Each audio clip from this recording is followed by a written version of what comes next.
Doctor صاحب ایک بھائی نے سوال کیا ہے کہ میرے کانوں میں پہلے جو نا وہ شور آتا تھا، سیٹیاں بجتی تھیں، تو پھر ایسا آہستہ میں یہ محسوس یہ کرتا تھا کہ میرے کان میں شاید کوئی چیز ہے، کوئی کیڑے مکوڑے ہیں، تو میں کانوں کو صاف کرتا تھا لیکن ہوتا کچھ نہیں تھا۔ وہ بار بار میرے صاف کرنے کی وجہ سے تو وہ کان میرے مزید بگڑ گئے ہیں، یعنی کہ ان کی سماعت جو ہے نا وہ مزید کمزور ہو گئی ہے۔ مجھے کانوں میں بہت تکلیف بھی بہت زیادہ رہتی ہے اور مجھے کم سنا جاتا ہے، تو اس کا کائنڈلی مجھے علاج بتا دیں۔ بسم اللہ الرحمن الرحیم۔ السلام علیکم ورحمۃ اللہ وبرکاتہ۔ بھائی کا سوال یہ ہے کہ کان کے اندر مختلف قسم کی آوازیں آتی ہیں اور میں ایسے فیل کرتا تھا جیسے میرے کان کے اندر کوئی کیڑا مکوڑا ہے۔ محترم ناظرین، جہاں تک ہمارے تجربے کے اندر یہ بات آئی ہے، پہلے بھی یہ کیسز آتے رہتے ہیں۔ اس بیماری کو ٹینائٹس کہتے ہیں، اور ٹینائٹس ایک ایسی چیز ہے، اس میں پیشنٹ ایسی مختلف قسم کی آوازیں فیل کرتا ہے، جیسے کسی ریل گاڑی کے چلنے کی آواز یا کسی چیز کی جو ہے وہ شور کی آواز، سیٹیاں بجنے کی آواز، مختلف آوازیں محسوس کرتا ہے۔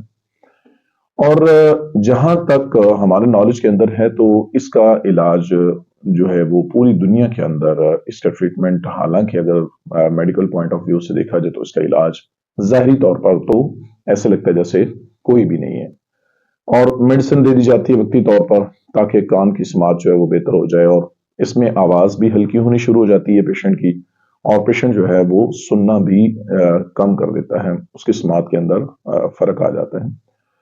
تو بہترین علاج اس کا جو ہے، یہ سب سے پہلی بات تو یہ ہے کہ ہوتی کیوں ہے جی؟ یہ ہوتی ہے زیادہ تر خشکی ہونے کی وجہ سے، کہ جب انتڑیوں میں خشکی ہو جاتی ہے، کانسٹیپیشن بہت زیادہ بڑھ جائے۔ اور دوسرا اس کا یہ بھی ہے کہ بعض پیشنٹ ایسے ہوتے ہیں جن کو وہم ہوتا ہے، یعنی یہ وہم کیسے آتا ہے کہ بیت الخلاء کے اندر جب انسان جاتا ہے تو اس سے پہلے اگر دعا پڑھ لے تو وہ شیاطین کے شر سے محفوظ رہتا ہے۔ غور کیجئے کہ یہ دعا اگر صحیح طور پر پڑھ لی جائے پہلے ہی سے، بیت الخلاء میں داخل ہونے سے پہلے، اللہم انی اعوذ بک من الخبث والخبائث، تو میں یہ سمجھتا ہوں کہ انسان ناپاک جنوں اور ناپاک جنیوں سے محفوظ ہو جاتا ہے۔ یہ حدیث کے تحت بات کر رہا ہوں، اور یہ بندہ یہ فیل بھی کرتا ہے کہ میرے پیچھے جیسے کوئی چیز چل رہی ہے، اور اس کے ساتھ اس کے ذہن کے اندر دو چیزیں ہوتی ہیں، ایک تو یہ ہے کہ وہم ہے، دوسرا شیطانی وسوسے ہوتے ہیں، اور تیسرا ساتھ بیماری ہوتی ہے جو ٹینائٹس کا نام میں نے پہلے بتایا، کہ یعنی شور کا، آوازوں کا محسوس ہونا۔ تو ان سب کا علاج، دو علاج ہیں۔ پہلی بات تو یہ ہے کہ ناف کے اندر تیل لگایا جائے، سرسوں کا ایک دن، اگلے دن زیتون کا، اس سے اگلے دن گری کا تیل لگایا جائے۔